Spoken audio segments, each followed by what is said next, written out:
Isso me tocou muito mesmo. Confesso para vocês, eu nunca tinha parado para pensar ou observado na Bíblia realmente para que o jejum existe. Deus, ele criou um dia de jejum chamado Dia da Expiação, nós vamos estar estudando isso amanhã. E para que ele criou, por que ele criou, e qual é o verdadeiro... O jejum, ele tem um objetivo único. Todos os outros objetivos são secundários. Eles vêm depois desse. Mas em toda a Bíblia, o maior propósito do jejum sempre foi restauração e perdão. Renovo. Renovo. Esse é o maior propósito do jejum. Perdão, restauração e renovo. Não existe outro propósito. Este é o maior propósito do jejum. Deus criou o jejum para perdoar o povo. Nós vamos ver isso amanhã. Deus criou o jejum para restaurar o povo, para expiar o pecado do povo. A Bíblia diz isso. Nós vamos estudar amanhã Levítico capítulo 16, capítulo 23, e também o livro de Atos, capítulo 27. E eu fiquei muito impressionado com isso. Porque sempre que o povo estava numa situação difícil, ou alguém, eles sabiam qual era o caminho do renovo. O caminho do renovo era o jejum. Se alguém estava perdido na sua vida pelo pecado, ele sabia qual era o caminho do renovo e do perdão. Então, irmãos, o jejum é realmente algo que eu acredito nesses 3 dias que nós vamos estar aqui estudando, ele vai te dar uma nova perspectiva de vida, tanto espiritual, tá? No teu espírito, como emocional, na tua alma, que é o que e no teu corpo, o físico. Porque ele atinge os 3 campos, espírito, alma e corpo. É muito extraordinário, é poderoso, e eu acredito que se você atentar bem para isto, e você não só atentar, mas colocar em prática, eu acredito que haverá um renovo tão grande na sua vida, que até mesmo você vai se surpreender. De verdade. E eu digo e profetizo hoje aqui, que realmente, depois desses 3 dias, você já vai se sentir como um grande renovo na sua vida. Porque confesso para vocês, nessas 2 semanas de jejum, parece que eu já jejuei 30 dias, só pelo que eu aprendi, o que me tratou, o que me curou, o que me trouxe vida, renovo, isso é muito extraordinário. Então anote tudo, se você quiser grave no vídeo aí do seu, áudio do seu celular, bote para gravar. E nós vamos agora, para as próximas 2 horas, nós vamos aprender um pouco, iniciar a nossa primeira ministração de hoje. Então vamos abrir as nossas Bíblias para iniciarmos no livro de Lucas, capítulo 5,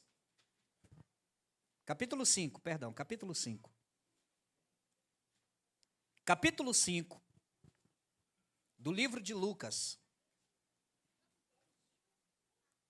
Então, a nossa primeira palestra hoje, você pode acompanhar no seu celular, se alguém imprimiu, né? Eu coloquei no grupo da igreja, se alguém quisesse imprimir e trazer para você, podia imprimir, pode imprimir.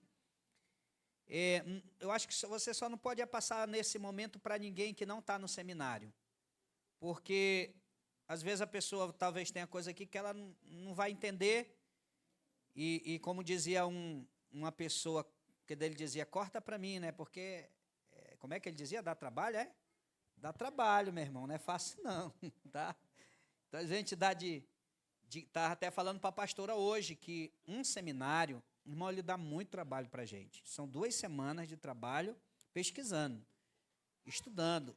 E né, você está recebendo aqui, não estamos cobrando nada de você, a não ser a sua presença e a sua dedicação aqui. Então, anote, grave, né? Isso é para mim, isso é para você.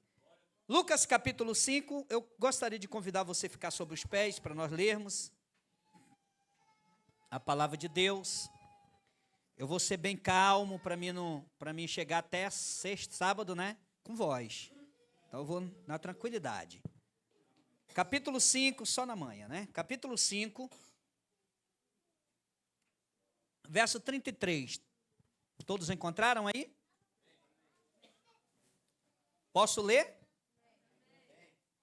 Diz assim: Disseram-lhe eles, os discípulos de João, e também os discípulos dos fariseus, frequentemente jejuam. Isso aqui é os escribas falando para Jesus, né? Ele está dizendo, os discípulos de João e os discípulos dos fariseus frequentemente jejuam. Olha essa palavra, frequentemente. Isso quer dizer, então, que na época de Jesus, o jejum era algo frequente. Era normal, né? Então, eles disseram, os discípulos de Jesus e dos fariseus jejuam. E também eles fazem orações. Os teus, aqui os escribas estão arguindo Jesus, estão falando com Jesus. Os teus, entretanto, comem e bebem. Jesus, porém, lhes disse, podeis fazer jejuar os convidados para o casamento, enquanto está com eles o noivo? Aí Jesus diz, dias virão, contudo, que lhes será tirado o noivo. Então, naqueles dias, eles vão ter que jejuar. Jejuarão. Então, ele já está falando com os discípulos, e o ter que jejuar. Também lhes disse uma parábola. Olha aqui. Ninguém tira um pedaço de veste nova, e põe numa veste velha, pois rasgará a nova. Claro, né? Você vai ter que tirar. Você tem uma vestimenta velha e uma nova, e você vai tirar um pedaço da vestimenta nova para remendar a velha, então você vai ter que rasgar o novo. Não é melhor vestir o novo? Só que tem muita gente vivendo de remendo e não quer o novo, né? Muitas pessoas ainda estão vivendo de remendo, pegando só algumas coisas de Deus, do Evangelho. Não, isso aqui eu vou cumprir, isso aqui eu não vou. Essas pessoas ainda estão vivendo de remendo, não querem o novo total de Deus. Então, foi isso que Jesus está dizendo. Então, ele disse assim, não rasgará a nova, e o remendo da nova não vai se ajustar à velha. Aí Jesus diz, ele dá uma outra, aqui, um outro exemplo. Ninguém põe vinho novo em odres velhos, pois o vinho novo romperá os odres, entornar-se-á o vinho, e os odres se estragarão. Pelo contrário, vinho novo deve ser posto em odres novos. Se você quer o novo de Deus, primeiro tem que preparar o odre. Porque Deus não vai pôr coisa nova em odres velhos. Amém? Quem quer o novo de Deus na sua vida aí? Então, o novo de Deus depende muito do odre. Porque Deus não põe vinho novo em odres velhos. E ele diz aqui, e ninguém tendo bebido o vinho velho, prefere o novo. Tem muita gente que realmente não quer o novo de Deus. Ele prefere viver aquela vida velha dele. Não, estou aqui no conforto, tá bom, né, eu vou lá na IL, eu estou tranquilo, eu não quero o novo de Deus agora. Deixa lá, eu prefiro estar aqui no velho mesmo. Irmãos, Deus tem muita coisa extraordinária hoje para a sua vida, pode ter certeza. Prefere o novo, porque diz, o velho é excelente, né? Essa minha vida aqui, mais antiga, mais velha, tá bom, não quero o novo de Deus agora, porque eu vou me comprometer, né? Isso vai comprometer minha vida. Mas Deus não quer que você viva de vinho velho. Deus quer colocar na sua vida o vinho novo. E eu te garanto e creio que até sábado você não é mais um odre velho. Deus te fará um novo odre e Ele vai colocar vinho novo na sua vida. Podemos assentar nessa noite? Glória a Deus. Quantas vezes eu não li esse texto da Bíblia? Quantas vezes você já leu esse texto da Bíblia, mas você não atentou realmente para a mensagem que esses versículos estão nos ensinando. Vamos aqui comigo, vamos aqui usarmos a nossa imaginação e vamos voltar 2000 anos atrás. É bem poucos anos, né? Vamos voltar na nossa imaginação 2000 anos atrás. Qual é o contexto de Lucas capítulo 5? O contexto é o seguinte: se você ler desde o versículo 1, nós lemos o verso 33 em diante, na verdade, todo o capítulo 5 aqui, qual é o contexto dele? Jesus estava caminhando, tinha acabado de curar alguém, estava caminhando e ele viu um homem chamado Levi, que era Mateus. Esse é o contexto. Vamos voltar lá, Jesus está lá. Jesus acaba de curar alguém, quando ele vai caminhando, ele vê um homem chamado Levi e ele diz: segue-me. E a partir do momento que Jesus olhou para aquele homem e disse: segue-me, aquele homem chamava-se Mateus, também era chamado de Levi. Aquele homem ficou tão feliz por ele ser um escolhido de Jesus, para ser um discípulo de Jesus, que ele convidou Jesus para ir na sua casa. E Jesus, o que Jesus fez? Jesus foi. E aquele homem, Levi, preparou um grande banquete, diz a Bíblia. Esse é o contexto.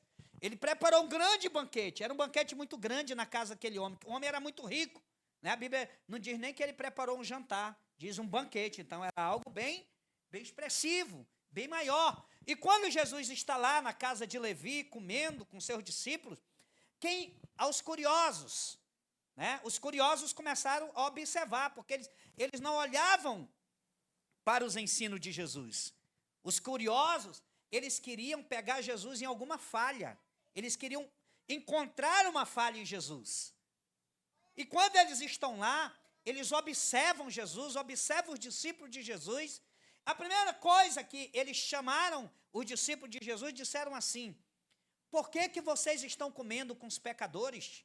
Se ele é Deus, por que ele está permitindo que vocês comam na casa de um pecador, comam com os publicanos e com os pecadores? E Jesus, olhando para os escribas da lei, os homens da lei, né, os religiosos, e aqueles homens, você sabia, eles jejuavam 2 vezes por semana, os escribas, os fariseus, jejuavam, vamos aprender mais sobre isso amanhã, eles jejuavam toda terça e toda quinta-feira. Você lembra daquele fariseu que entrou no templo e disse: Senhor, eu não sou como esse publicano, eu jejuo 2 vezes por semana, dou o dízimo? Era um fariseu, né? E o fariseu jejuava 2 vezes por semana. Então os escribas estavam lá, homens religiosos, e Jesus olhou e disse: eu não vim para os doentes, aliás, eu não vim para os sãs, eu vim para os doentes. Jesus estava falando porque ele tinha acabado de salvar quem? Levi, um homem pecador, um homem doente, um homem que vivia no erro, na prática do pecado. E aquilo incomodou muito os escribas, os homens da lei. E eles, não satisfeitos, agora entram numa seara interessante. Eles entraram, eu não sei se aquele dia, eu acredito que aquele dia era um dia de jejum. Eu acredito nisso. Porque eles viram os discípulos comendo, né? E eles se incomodaram. Então, provavelmente, naquele dia, eles estavam em jejum, né? Ou na terça, ou na quinta, até eles estavam lá. E, de repente, eles olham para Jesus e dizem: olha, eles falam isso aqui, no versículo 33, eles dizem: o discípulo de João, né? João era o João Batista. João tinha muitos discípulos. E também os discípulos dos fariseus jejuam frequentemente. Eles jejuam. E eles disseram: então, entretanto, os teus discípulos só comem e bebem. Então, é muito provável, na minha concepção, não está na Bíblia, que aquele talvez pudesse ser um dia de jejum, que era terça e quinta-feira, né? Os judeus, nós vamos ver isso, irmão, eles jejuavam muito. Antigamente era natural as pessoas jejuarem. Nós vamos estudar na Bíblia, na história, e depois no tempos mais modernos, como antigamente era comum o jejum. Era uma coisa natural para as pessoas. Então, quando eles disseram para Jesus, arguiram Jesus: os teus discípulos não jejuam? Por que os teus discípulos não jejuam? Era para eles estarem jejuando. E Jesus até falou alguma coisa no sentido: olha, como é que alguém que é convidado para um casamento vai jejuar? Então, o noivo ainda está aqui. Jesus estava falando de quem? Dele mesmo, que ele era o noivo. Então, quando o noivo estiver aqui, eles não vão jejuar.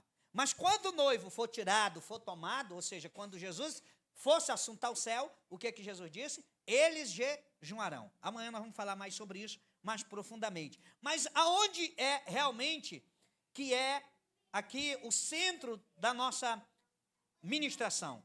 É no versículo 36. Quando Jesus conta uma parábola, né? Uma parábola, e ele diz: ninguém tira um pedaço de veste nova e põe em veste velha. Ninguém tira um pedaço de veste nova, de uma roupa nova, e põe na velha, por rasgará a nova, tem que rasgar a nova. E o remendo da nova não se ajustará na velha. Na verdade, Jesus estava falando de duas coisas importantes aqui, da antiga aliança, que nós não vamos entrar nesse mérito, e da nova aliança. Mas ele também estava falando da transformação de quem? De Mateus, né? Mateus era um judeu, nós também não vamos entrar nesse mérito, mas aonde é que tinha sido a pergunta dos fariseus? Sobre o jejum. E Jesus continua aqui a conversa, e ele diz: e ninguém pode pôr vinho novo em odres velho, pois o vinho novo romperá os odres, e tornar-se-á o vinho, e os odres estragarão. E o que que acontece aqui? Nessa história, né? O que que acontece aqui? O que que é interessante nós observarmos aqui? O que isso verdadeiramente quer dizer? A roupa nova e a roupa velha, o odre novo e o odre velho, o vinho novo e o vinho velho. São três coisas interessantes que Jesus fala. Ele sempre está falando aqui do novo e do velho. Ele fala da roupa velha e da roupa nova. Ele fala do odre velho e fala também do odre novo. E ele fala do vinho velho, né? Do velho vinho e do vinho novo. Qual é o sentido que isso quer dizer? Vamos estudar por parte, né? Então vamos estudar primeiramente o que Jesus quer dizer da roupa velha e da roupa nova em relação ao jejum, em relação ao ser humano, em relação a nós, porque essa, irmão Francisco, foi a pergunta dos escribas. Essa foi a pergunta dos escribas a respeito do jejum. E Jesus falou que não se põe remendo novo em roupa velha. O que que isso quer dizer? Né? O que que isso quer dizer? Então, no livro de Lucas, capítulo 5, verso 36, Jesus diz: ninguém tira um pedaço de veste nova. Imagina, uma roupa nova. Você tiraria você comprar o seu vestido do ano novo, irmã, que você acabou de comprar, numa saia que você veste em casa, sua saia rasgou. Você tiraria um pedaço daquele vestido novo lá do ano novo e costuraria na sua roupa velha? Quem faria isso? Não. Por quê? Porque você ia perder a roupa nova. E quando você usasse a velha, ia aparecer o pedaço novo. Ia se ajustar ali? Não. Então, o que que Jesus quer dizer com isso? Observe bem. Vestes na Bíblia sempre se refere à condição do homem perante Deus. Escute bem. Vestes na Bíblia sempre se refere à condição do homem perante Deus. E aqui eu não estou falando de roupa literal. Isso aqui é uma prefiguração. É um simbolismo. Então, eu quero dizer para você que nós não estamos aqui falando de roupa literal. Tá? É só um simbolismo. Mas vestimentas na Bíblia, ou roupa, sempre se refere à condição do homem diante de Deus. Como é que o homem está? Está bem ou está mal? Está sujo ou está limpo? Está impuro ou está puro? Então, vestimentas na Bíblia sempre vai se referir à tua condição, à minha condição diante de Deus. Olha o que diz a Bíblia no livro do Apocalipse, capítulo 3, versículo 4, versículo 5, acompanhe comigo, diz assim, né, o capítulo 3 de Apocalipse, verso 4 e 5, fala das pessoas que não contaminaram as suas vestiduras. Em outras palavras, que não se sujaram, que não se contaminaram. Capítulo 3, versículo 4 diz: tens contudo em Sardes poucas pessoas que não se contaminaram as suas vestiduras e andarão de branco junto comigo, pois são dignas. Deus aqui está dando uma mensagem para a igreja de Sardes e dizendo para João que esses irmãos, tem alguns, contudo, tem algumas poucas pessoas que não se contaminaram, ou não contaminaram a sua roupa. Então, isso está falando de quê? É um simbolismo. Está falando que a pessoa estava com uma roupa literal e foi lá e sujou? Não. Está falando de quê? De um simbolismo da vida da pessoa. Vocês estão entendendo? Então, roupa aqui está falando de um simbolismo da vida da pessoa, que ela não se contaminou, que ela não se sujou. Então, que ela manteve as roupas dela, ou a vida dela perante Deus, brancas. Então, ela é digna de andar com o Senhor, porque ela manteve a vida dela branca, pura, santa diante de Deus. Versículo 5, o vencedor será assim, vestido de vestiduras brancas, e de nenhum modo apagarei seu nome do livro da vida. Isso é muito importante. Então, aqui nós estamos vendo que a vestimenta, a roupa, ela está sugerindo que essas pessoas que vão entrar diante de Deus, elas estavam puras e limpas. Apocalipse capítulo 7 agora, versículo 13 ao versículo 14, diz assim: um dos anciãos tomou a palavra dizendo: estes que se vestem de vestiduras brancas, quem são e de onde vieram? João está perguntando.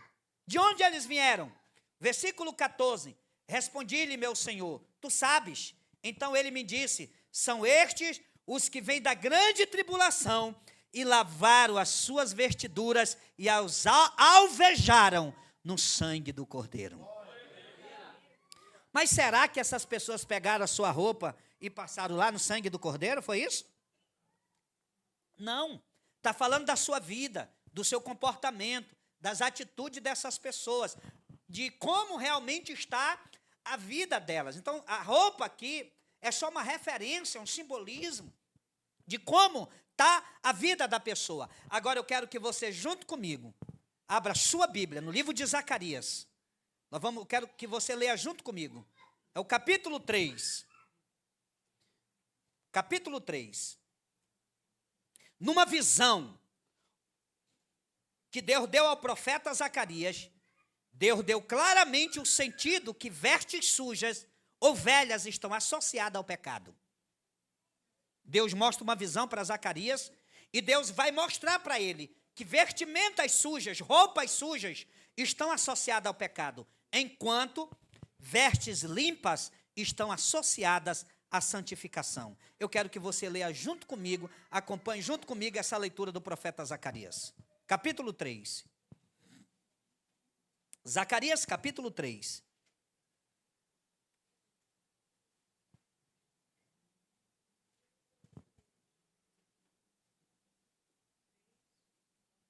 Amém. Zacarias, capítulo 3. Todos encontraram? Diz assim, olha o cenário, olha o cenário. Deus me mostrou o sumo sacerdote Josué, o qual estava diante do anjo do Senhor. Observe que quem era que estava diante do anjo do Senhor? Quem era, irmão? Sumo sacerdote Josué. Eu não sei se lhe dizer se era Josué, provavelmente não, aqui talvez seja um outro Josué. Eu não estudei profundamente sobre esse Josué. Mas olha o que diz aqui. Eu quero que você atente bem, quem estava diante do anjo? O sumo sacerdote Josué. Um sumo sacerdote, irmão, como deveria ser a vestimenta dele? Ele não podia entrar lá no átrio. Ele entrava no átrio para fazer o sacrifício, mas para entrar no lugar santo ele tinha que se lavar. Podia ter respingado sangue dos sacrifícios lá no átrio. Ele tinha que se lavar. Se ele não se lavasse e entrasse, ele morria. Ele morria. Um sumo sacerdote, a roupa dele era alvinha, limpinha, impecável. Agora, olha quem está diante do anjo do Senhor, um sumo sacerdote. E olha o que diz aqui.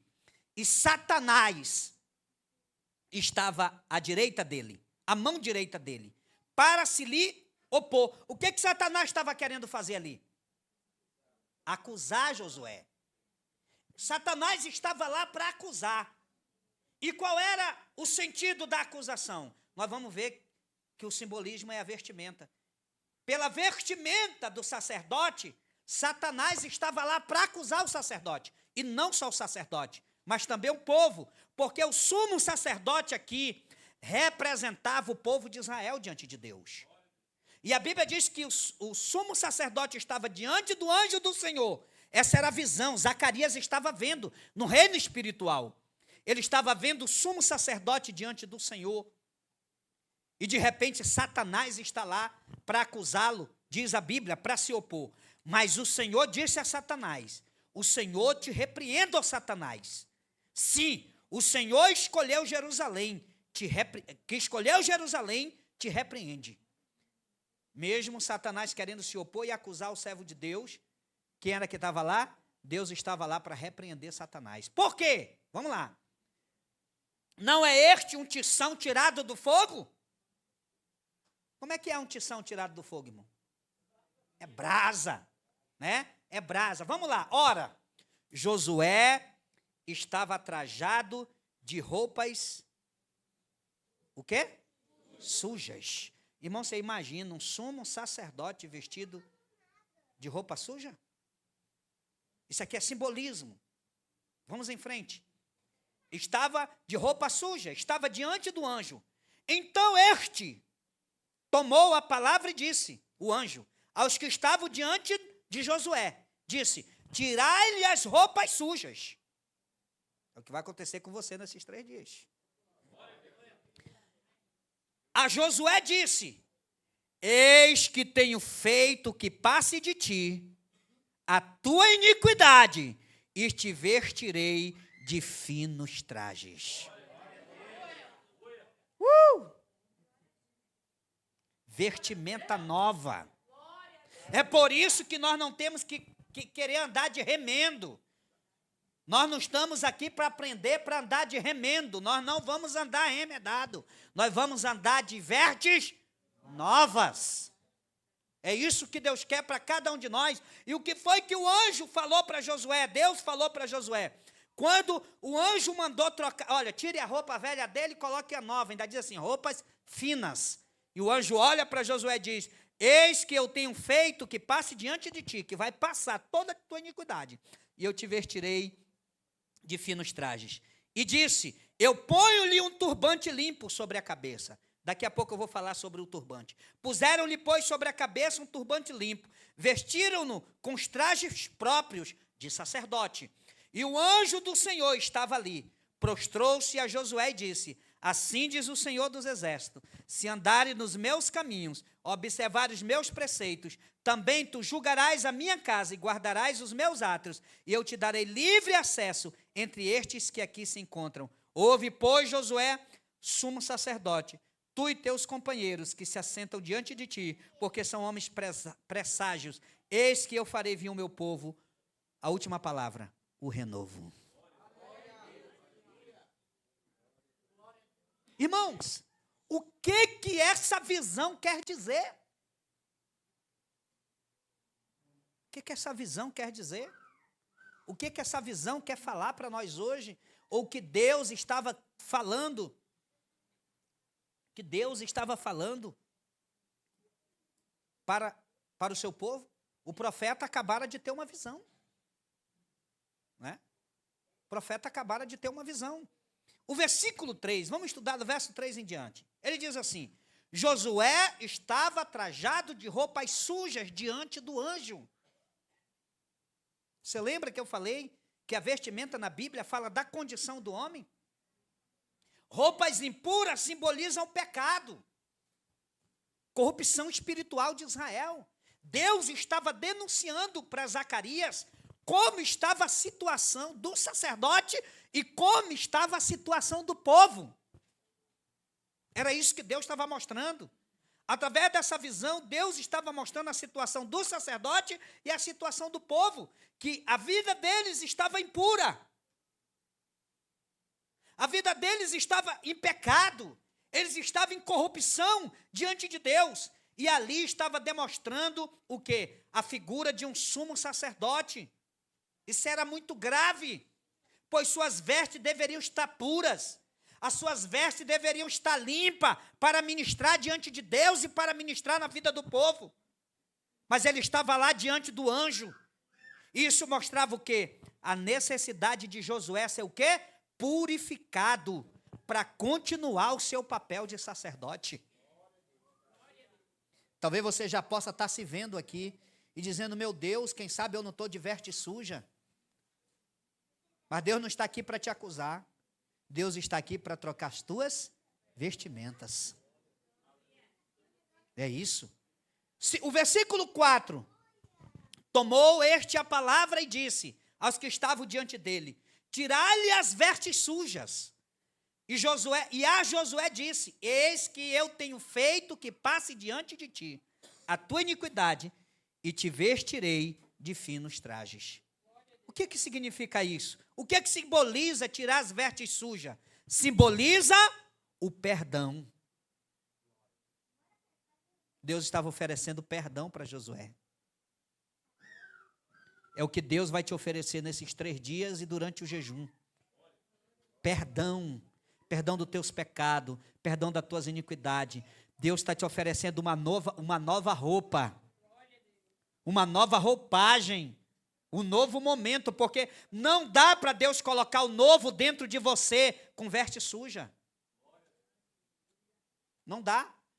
Você precisa vestir uma nova vestimenta, você precisa ter uma nova roupagem. Então, quando Deus disse para Josué, e ele ali representava o povo de Israel, Deus estava dizendo, eu estou tirando a roupa suja de você, eu estou te oferecendo perdão, eu estou te oferecendo purificação a ti e a toda a nação de Israel. E Deus estava dizendo, você quer tirar essa roupa velha? Porque eu estou te oferecendo uma nova. Você quer tirar essa roupa suja?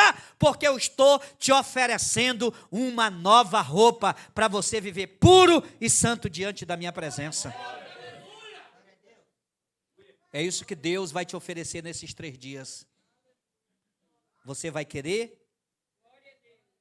A Bíblia diz que Deus mandou tirar aquelas vestes velhas do sumo sacerdote e mandou vestir vestes nobres.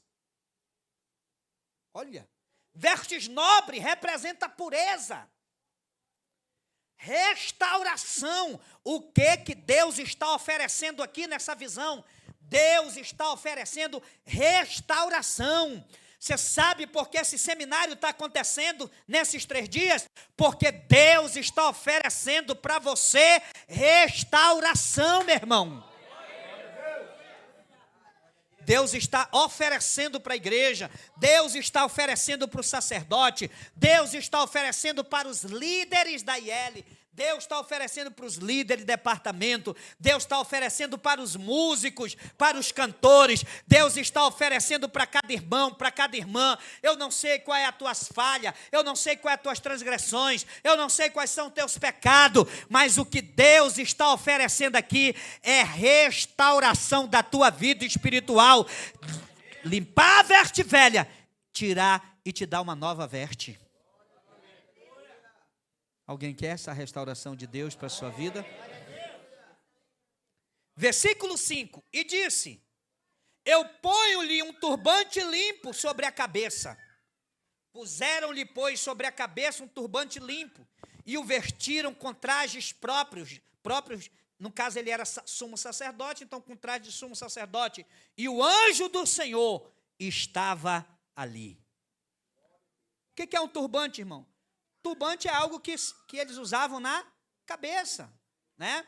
Simbolizava consagração, simbolizava restauração da função sacerdotal. Quando o anjo disse, coloque um turbante na cabeça dele, estava falando que estava voltando para ele o quê? A autoridade. Estava voltando para ele o quê? A autoridade de sacerdote. que ele estava preparado novamente para ministrar diante do povo de Deus. Irmão Marco, líder Marco, esses 3 dias serão dias de restauração. Eu vou repetir, quem sabe alguém não quer? Esses 3 dias serão dias de restauração, meu irmão. Deus vai restaurar a autoridade de muita gente aqui. Deus vai restaurar dons de muita gente aqui. Deus vai restaurar a vida de muita gente. Eu quero dizer para você nessa noite que Deus está oferecendo restauração. É o que Deus está oferecendo. Isso é maravilhoso. Infelizmente, está aí na ministração, infelizmente, tem muitos crentes vivendo de remendo, em vez de viverem de renovo. Se você viveu de remendo até hoje, decida hoje viver de renovo, e não mais de remendo. É quando a gente se converte numa área, mas a outra não precisa se converter. Você está vivendo de remendo.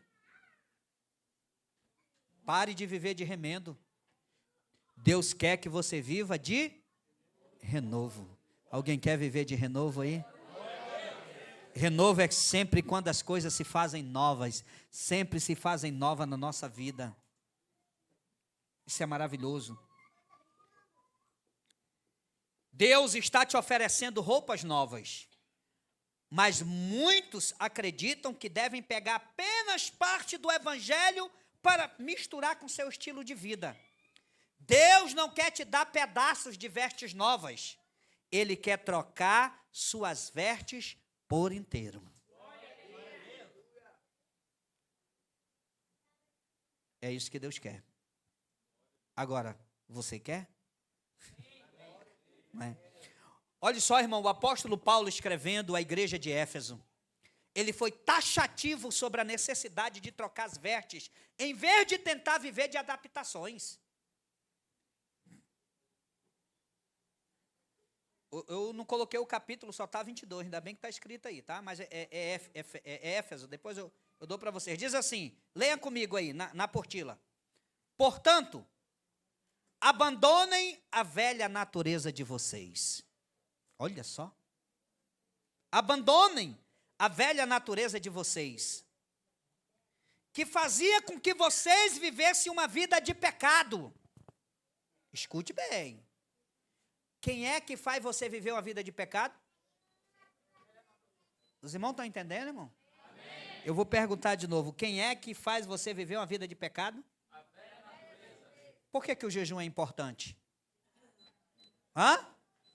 Porque ele mata a velha natureza e traz renovo na nossa nova natureza que Deus nos deu. Escute bem. Por que faz sentido o que a Bíblia diz aqui? Nós vamos já ver. Olha que Paulo diz: portanto, abandonem a velha natureza de vocês, que fazia com que vocês vivessem uma vida de pecados, que estava sendo destruída pelos seus desejos e enganos. É preciso que o coração e a mente de vocês sejam completamente renovados. E bom, eu vou dizer uma frase aqui. Não existe renovo sem jejum. Eu vou repetir. Não existe renovo sem jejum. Um crente que não jejuma, ele sempre vai viver a velha natureza. Sempre. Então, Paulo está dizendo aqui que nós temos, buscar o quê? Uma vida de renovo. Ele diz aqui que esteja completamente renovado, vistam-se, olha só, a roupa, simbolismo, vistam-se com a nova natureza. Quando você jejuma, isso é fato. Você está jogando fora aquela roupa da velha natureza e está vestindo a roupa da nova natureza. Eu poderia já vir aqui hoje falando de jejum, o que é o jejum, a importância do jejum, mas Deus me tocou muito para trazer uma palavra para que os irmãos entendam primeiro sobre isso. Para você não estar andando com a velha natureza, que é a natureza do engano. E ele diz aqui que a nova natureza é criada segundo Deus e é parecido com a sua própria natureza, que é a natureza de Deus. Despir-se ou tirar a roupa velha, da velha natureza, tem a ver com o nosso comportamento antigo, da nossa maneira de viver. Então tem gente vivendo da mesma maneira quando ele era descrente. Tem gente vivendo a roupa dos descrentes. Ele ainda mente, ele ainda chama palavrão, ele ainda dá falso testemunho, ele ainda fala mal da vida dos outros, ele ainda coloca um contra o outro, ele não ora, ele não jejuma, ele não tem força, é a velha natureza, ele vive a prostituição, ele vive orgia, ele vive uma variedade de coisas, é a velha natureza. Paulo está dizendo, vocês têm que se despir da roupa velha, aliás, da roupa da velha natureza, e tem que vestir a roupa da nova natureza. Paulo diz aos irmãos de Éfeso que eles tinham que se vestir de uma roupa nova, de uma nova natureza, que é criada por Deus em justiça e santidade. É que o apóstolo Paulo está dizendo. Agora, olhe só que Paulo escreve sobre isso, aí embaixo, né, para a igreja de Colossenses. Ele diz assim: fazei, pois, morrer a vossa natureza terrena. Como é que eu vou fazer morrer a minha natureza terrena? Paulo está dizendo para me matar o meu corpo? Literalmente? O que ele está dizendo? Para me matar a minha natureza carnal, que gosta do pecado. Como é que eu posso matar a minha natureza carnal? Jejum. Por isso que Paulo disse, eu esmurro o meu corpo. Será que ele estava dando murro na cara dele, no corpo dele? Não, cada jejum que ele fazia era um tubo, né? No corpo dele, era um murro no corpo dele. Cada jejum que ele fazia era um murro lá no desejo da prostituição. Cada jejum que ele fazia era um murro no desejo de usar droga, era um murro no desejo de fumar, era um murro no desejo de beber, de fazer coisas erradas. Então ele dizia, eu esmurro o meu corpo. E o que ele está dizendo aqui para a igreja de Colossenses? Fazei, pois, morrer a vossa natureza terrena. Agora ele vai dizer, lê aí comigo, acompanha aí no seu celular.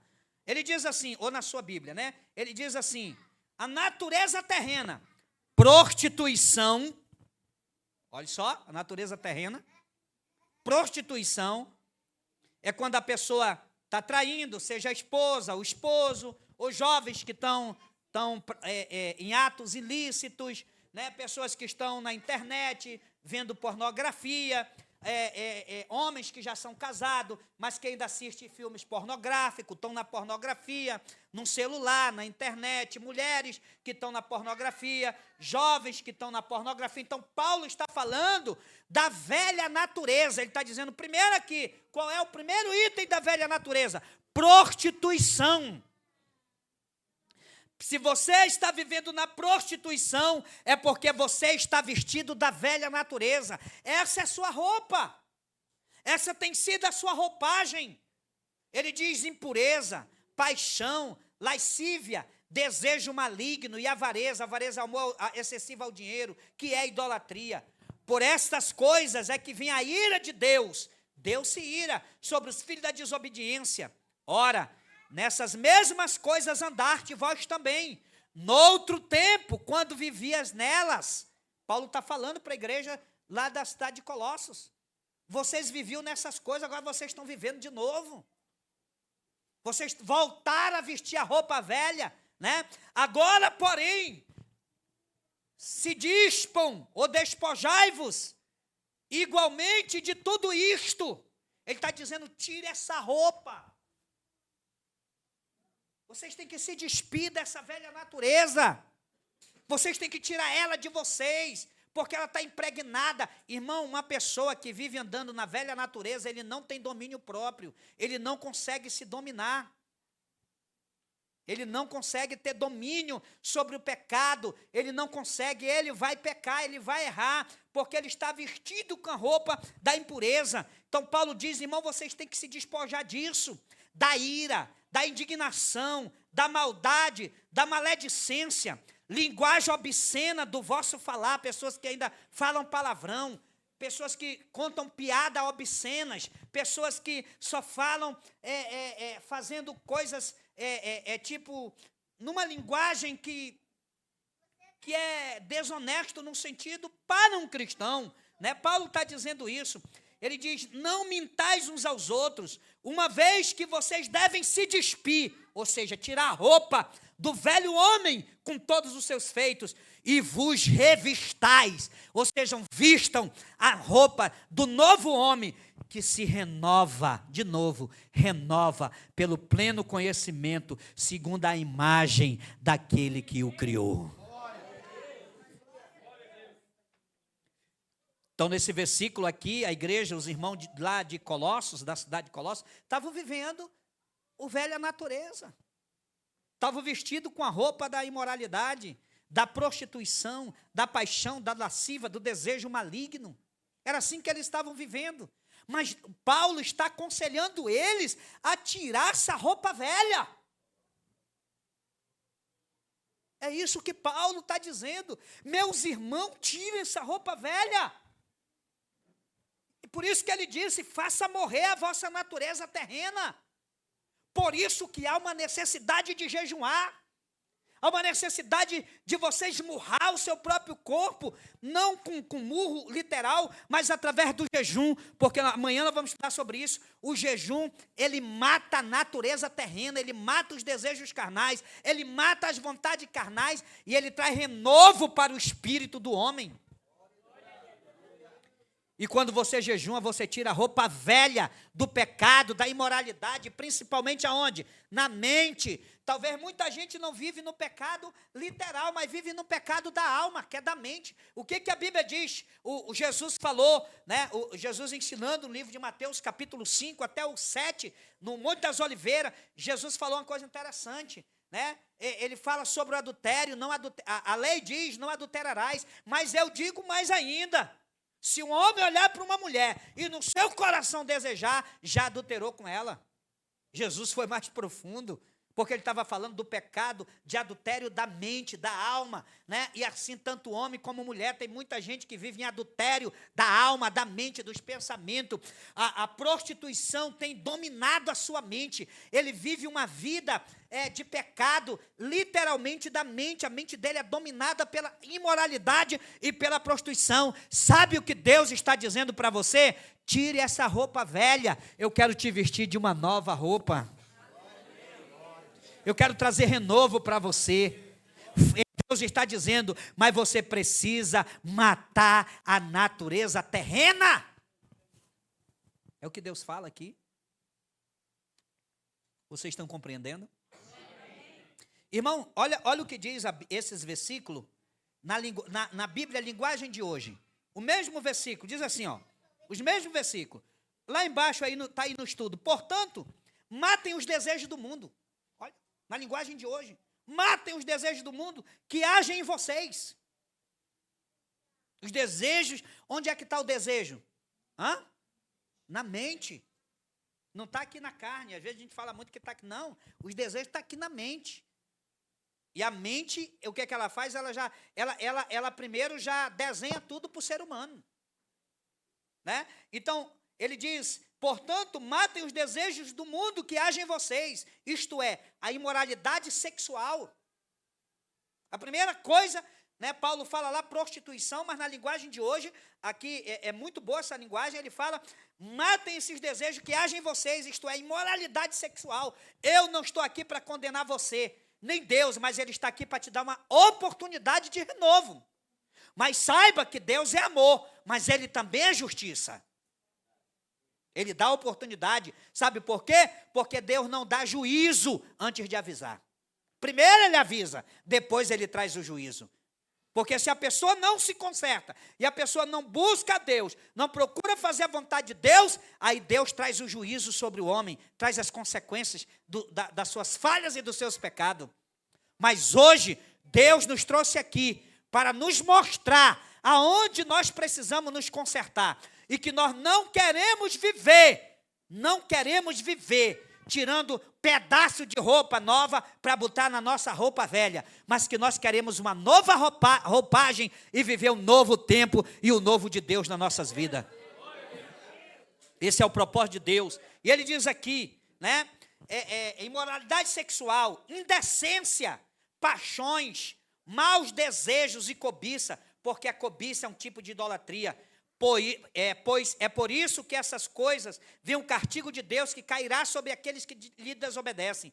Antigamente, a vida de vocês era dominada por esses desejos e vocês viviam de acordo com eles. Mas agora, livrem-se de tudo isto, da raiva, da paixão, dos sentimentos de ódio, e que não saia da vossa boca nenhum insulto e nenhuma conversa indecente. Não mintam uns para os outros, pois vocês já deixaram de lado a natureza velha com seus costumes. Se vestiram, olha novamente, se vestiram com uma nova natureza. Essa natureza é a nova pessoa que Deus, o seu Criador, está sempre renovando para que ele se torne para que você se torne parecido com ele, a fim de fazer com que você o conheçam plenamente. Então Paulo diz aqui, faça morrer tudo que pertence à natureza terrena, faça morrer a imoralidade sexual, faça morrer o desejo, faça morrer a impureza. Paulo também diz, você deve se despir da velha natureza com as suas práticas. Paulo também diz que a nova natureza se renova. Como? A nova natureza, irmão, mesmo você estando com uma veste nova, ela precisa ser lavada. Como é que você vai usar e não lava? Né? Vai ficar suja, vai ficar fedido. Mesmo você vivendo a nova natureza, você tem que se renovar a cada dia. E como é que isso acontece? Primeiro, jejum. Segundo, falar em línguas. Toda pessoa que fala em línguas, ele está tendo o renovo de Deus na sua vida. Em línguas estranhas. Mas há necessidade do jejum. Paulo ensinou como fazer morrer a velha natureza. Você quer aprender? Quem quer aprender? Ele diz em Romanos capítulo 12, está aqui embaixo, do versículo 1, na linguagem atualizada, ele diz, rogo-vos, pois, irmão, pelas misericórdias de Deus, que apresentei os vossos corpos, apresentei os vossos corpos. Como é que eu apresento o meu corpo diante de Deus? Qual é o sacrifício que eu faço diante de Deus? Através do meu corpo. Qual é, irmão? É o jejum. Paulo diz, apresentei os vossos corpos como sacrifício vivo, que é o vosso culto, aí ele diz que é o vosso corpo como sacrifício vivo, santo e agradável a Deus, que é o vosso culto racional. Isso é um tipo de culto. E não vos conformeis com este século. Na linguagem de hoje, olha o que diz aqui. Portanto, meus irmãos, por causa da grande misericórdia divina, eu peço que vocês se ofereçam completamente a Deus como um sacrifício. Que vocês se ofereçam, né? Se ofereçam como sacrifício. Isso é muito importante. Então, na primeira versão diz que, Paulo diz para a igreja de Roma, para os romanos, capítulo 12, verso 1, irmãos, pelas misericórdias de Deus, ele diz, pela misericórdia, apresente o seu corpo como sacrifício. Jejum é ou não é um sacrifício? É. Como é que eu faço morrer a minha natureza terrena? Jejum, sacrificando o meu corpo. A única maneira de eu fazer morrer a minha natureza terrena é eu sacrificando o meu corpo. Se você quer mudar a sua vida, teus pensamentos, desejos, pecado, tem que fazer morrer a natureza terrena. E Paulo diz que a única maneira de fazer morrer a natureza terrena é oferecendo o teu corpo como sacrifício. Você precisa compreender isso. Vai ser doído, pastor, eu estou sentindo a dor do jejum. É sacrifício. Vamos lá. Como era um sacrifício? Não tinha que morrer um cordeiro? Agora, como é que Paulo diz sacrifício vivo? Como é que pode? É porque você não vai morrer fisicamente, mas a tua velha natureza vai morrer, a natureza terrena do pecado vai morrer dentro de você. Quando você oferece, todo sacrifício requer morte. Todo sacrifício requer morte. O sacerdote ia lá, ofereceu o sacrifício diante de Deus, primeiro tinha que imolar o cordeiro. Então o cordeiro tinha que morrer. Você é o cordeiro. É você que tem que ir para o sacrifício. Em outras palavras, eu podia dizer, você é o Isaac. Tem que morrer. Você é o Isaac. O corpo, a velha natureza tem que morrer. Agora, vamos lá, prepara um altar. Prepara um altar para você se botar você mesmo. Qual é o altar? É o jejum. É o período de jejum que você vai passar. Você está apresentando o teu corpo como sacrifício vivo. Porque todo sacrifício no Antigo Testamento morria o cordeiro. Você não, vai ser um sacrifício vivo. Por isso que dói, porque se a gente já morresse, não doía, né? A gente não ia sentir nada. Mas a Bíblia diz que esse é um sacrifício vivo. Onde é que já se viu um sacrifício vivo? Somos nós. Um sacrifício vivo. Né? Paulo diz que você deve oferecer o seu corpo como sacrifício vivo. Sacrificar é matar. Paulo está mostrando simbolicamente de fazer morrer a carnalidade pelo sacrifício do seu próprio corpo, que é o jejum. Que é o jejum. Tem muita gente, irmão, que é cristão, mas como ele nunca sacrificou o seu corpo, ele vive uma vida como se ele não fosse cristão. Entendeu? Por causa da natureza terrena e carnal que está dentro dele. Ele nunca fez morrer isso. Nunca. Quando eu era jovem, agora eu não sou mais jovem, tão jovem, né? Mas quando eu era mais jovem, agora eu já sou um jovem mais velho, eu jejuava segunda, quarta e sexta, toda semana. Segunda, quarta e sexta, segunda, quarta e sexta, segunda, quarta e sexta, segunda, quarta e sexta. O dia inteiro. Depois desse seminário, eu vou me sentar com os líderes de IL. Quem for líder na igreja vai jejuar 2 vezes por semana. Jejum de 24 horas. Nós precisamos matar a natureza terrena. Os novos líderes, para serem consagrados, eles vão ter que fazer um período de jejum de pelo menos 7 dias na água. Temos que sair do nível da alma. Tem muita gente aí que tem muita gordura para queimar.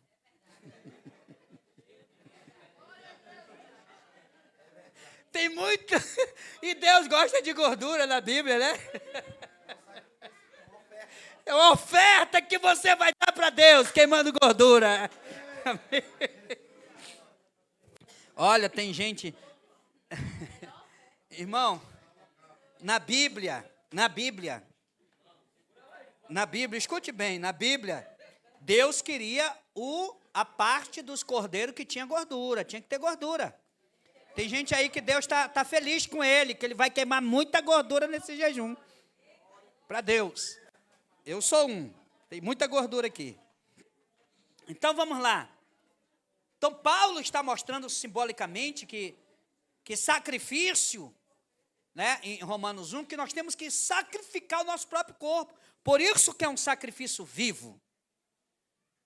Porque você vai ter que sacrificar o seu próprio corpo. O seu próprio corpo. Eu tenho um costume, irmão, desde quando eu me entendi, eu sou praticante do jejum. Falo isso não por orgulho, mas por testemunho e exemplo.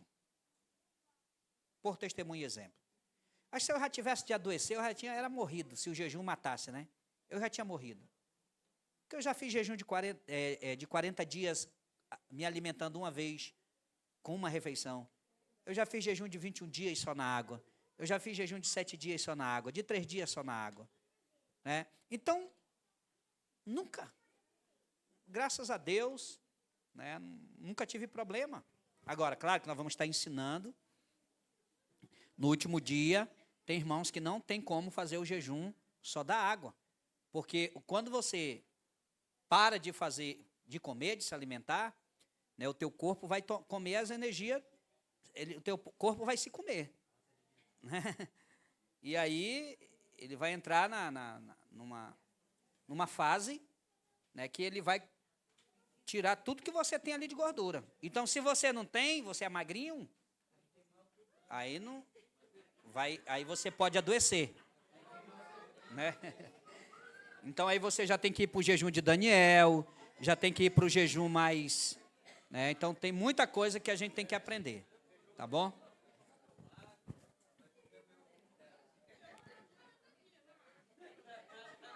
Vamos dar salva de palmas para Jesus?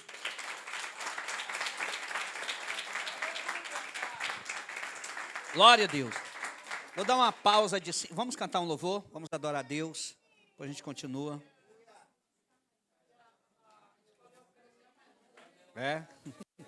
Amém. Vamos adorar o Senhor. Dá uma pausa aqui pro pregador, depois a gente volta.